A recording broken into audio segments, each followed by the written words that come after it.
Have you ever just felt it? Like you're walking through a world that has invisible walls, a reality that feels kind of engineered to keep you on a set path?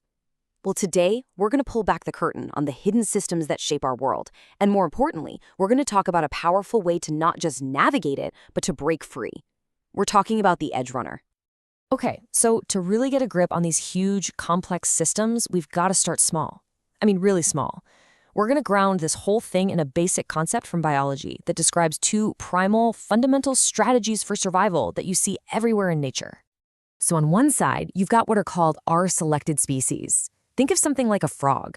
They live in really unstable, unpredictable places. So what do? They play a numbers game. They have tons and tons of offspring, but invest almost zero energy in any single one. Their whole strategy is quantity over quality. Just flood the zone and hope some make it. And then, on the complete opposite side of the spectrum, you have K-selected species. Think of elephants. They're built for stable, competitive environments. They have very, very few offspring over their lifetime, but they pour a massive amount of time and energy into raising each one. For them, it is all about quality over quantity. And this trade-off right here is the key. It shapes basically every strategy for success in the living world. Okay, so here's where we make the jump. What if we take that R&K framework and use it as a metaphor for our own society? Some thinkers argue that our modern world has actually become a kind of engineered social cage, one that subtly or not so subtly pushes us towards certain behaviors, whether we even realize it or not. And this isn't some new idea. The philosopher Soren Kierkegaard was talking about this way back in the 1800s. He warned about something he called the public. He saw it as this abstract blob created by mass media. It's not a real community of individuals. It's more like a phantom, an echo chamber that encourages us to dissolve our own identity into an anonymous crowd. And in doing so, it prevents any real, genuine human connection. Building on that idea, the philosopher Michel Foucault said our society runs on a panoptic principle. Now, this idea came from a type of prison design where a single guard in a central tower can see every single inmate, but the inmates can't see the guard. They never know if they're being watched. This creates that constant, invisible surveillance, that CIA feeling that makes people police their own behavior, encouraging conformity and just keeping your head down. So what's the psychological effect of living in a cage like this? Well, it leads to a state of rumination. You know what I'm talking about. It's that mental trap, that hamster wheel in your head where you're just stuck in these cycles of negative thoughts, replaying arguments, anxieties, and fears. It makes us more polarized, more stressed, and here's the critical part. It makes us less sensitive to what's actually happening in reality. We get locked into a story and we can't see a way out. So you have the cage, but what happens when someone doesn't just get stuck in the cage, but actually learns how to operate it, to exploit it for their own gain? This is where we have to look at a much darker combination of these biological traits. This brings us to what psychologists call the dark triad, a nasty cocktail of narcissism, Machiavellianism, and psychopathy.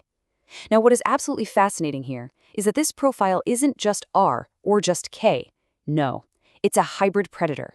It takes the exploitative nature and the total lack of empathy of an extreme R strategist, and it combines it with the long-term strategic planning and social smarts of a K strategist.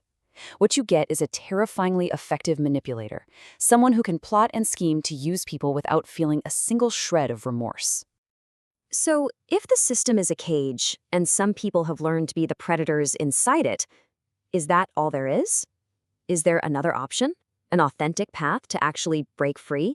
Absolutely. And this is where we finally meet the archetype of the edge runner. The great Terence McKenna once said that the way to get into reality, real reality, is by running the edges. It's not about staying in the safe, comfortable, predictable center of the road.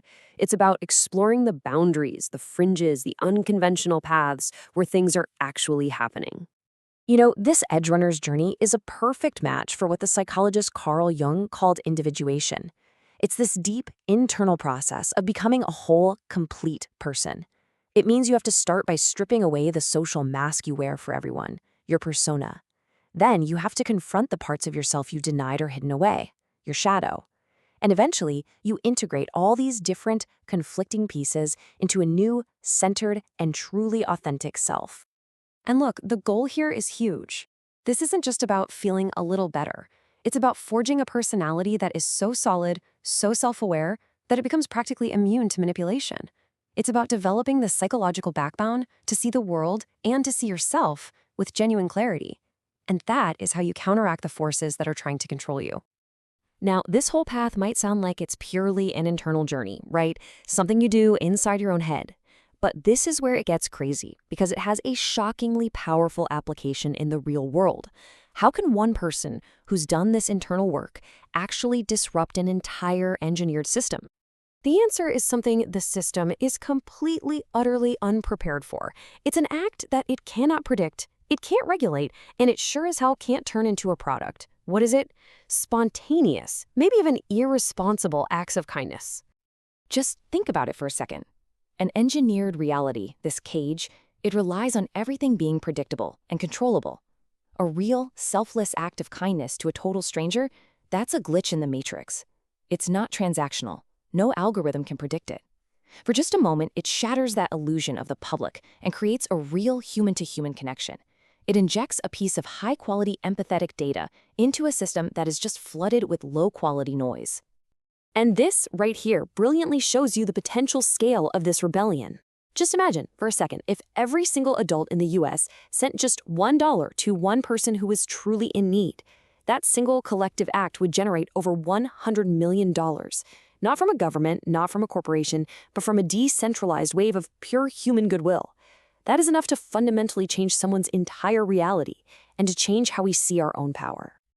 So the real takeaway here is this. We are not just passive passengers in some fixed reality. Our awareness, our choices, and our incredible capacity for unpredictable kindness are seriously powerful forces. So the final question isn't just about understanding the cage we're in, it's about deciding what kind of reality you are willing to start building, one small, rebellious act of kindness at a time.